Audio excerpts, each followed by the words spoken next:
Good afternoon, friends.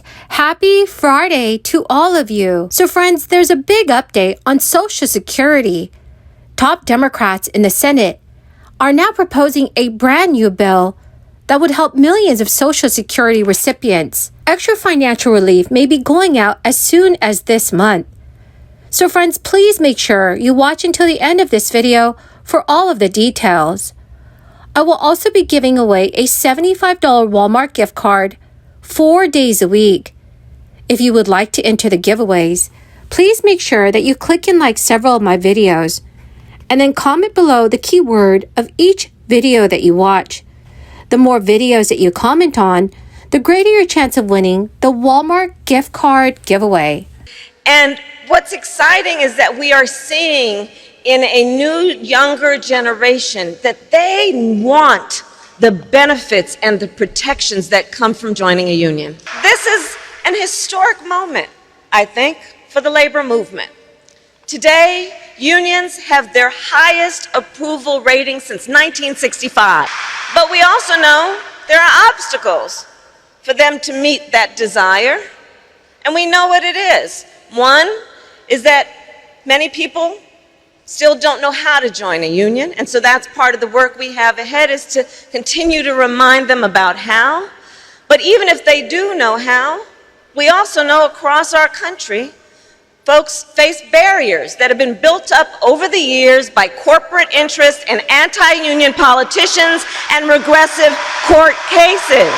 Our administration, together with you, we're all doing a lot to tear down those barriers, and I'll tell you, I'm very proud to lead the White House Task Force on Worker Organizing and Empowerment, along with my good friend, our good friend, Secretary Marty Walsh. Congressional leaders can agree on one thing.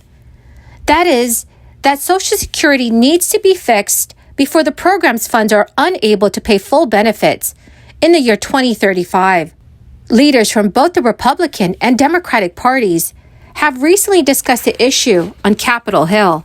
This was prompted in part by the release of the annual Social Security Trustees Report, which included the new projected 2035 date for when the program's combined funds will become depleted. And at that point, 80% of benefits will only be payable.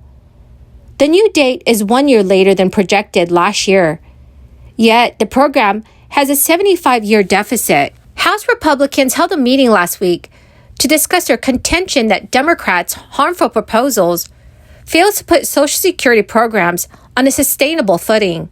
Representative Kevin Brady, Republican leader of the House Ways and Means Committee, told his colleagues, "Republicans want to protect Social Security for current beneficiaries and future generations, and if possible, save Social Security once and for all." That followed a June Senate hearing that coincided with the proposal of a new bill to reform the program put forward by Senators Bernie Sanders and Elizabeth Warren. Senator Sanders said at the hearing, "Our job is not to cut Social Security, is not to raise the retirement age, as many of my Republican colleagues would have us do.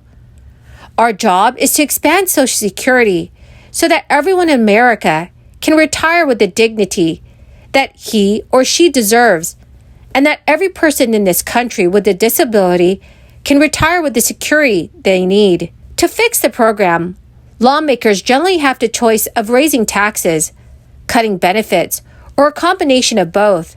Democrats' proposals firmly advocate for tax increases while significantly increasing benefits. The plans call for raising payroll taxes, which are used to fund Social Security, and in order to make benefits more generous. Currently, workers and employers each pay 6.2% on wages up to $147,000 in 2022. One Democratic plan proposed by Representative John Larson of Connecticut, which is the Social Security 2100 Act, a sacred trust which would reapply payroll taxes starting at $400,000 and up. The plan put forward by Sanders and Elizabeth Warren would reapply those taxes at wages over $250,000, among other tax increases. But Republicans at both hearings indicated those tax proposals were non-starters. In a recent meeting, Republican House leaders emphasized the negative effects higher payroll taxes may have on small businesses. Senator Lindsey Graham said, "If you think that taxing the wealthy is going to save Social Security, you are wrong." Instead, Graham said the wealthier may have to take a little less in benefits. In addition, Graham said that the retirement age will likely need to be raised for younger people who are living longer.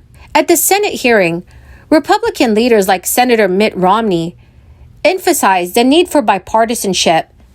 Romney stated, "If we do not come up with a bipartisan solution, we will not save it." Romney has proposed a bipartisan bill called the Trust Act that would create bipartisan committees to come up with changes to resolve the program's woes. Advocates for expanding the program complain that could lead to decisions to benefit cuts that happen behind closed doors.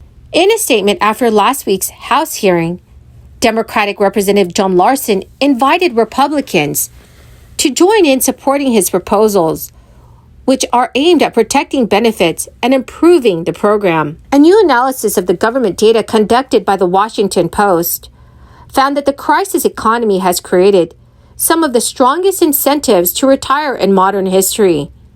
At the same time, many of those who are retiring are also waiting to claim their Social Security benefits to ensure bigger monthly checks. Friends, the keyword for this video is Nashville.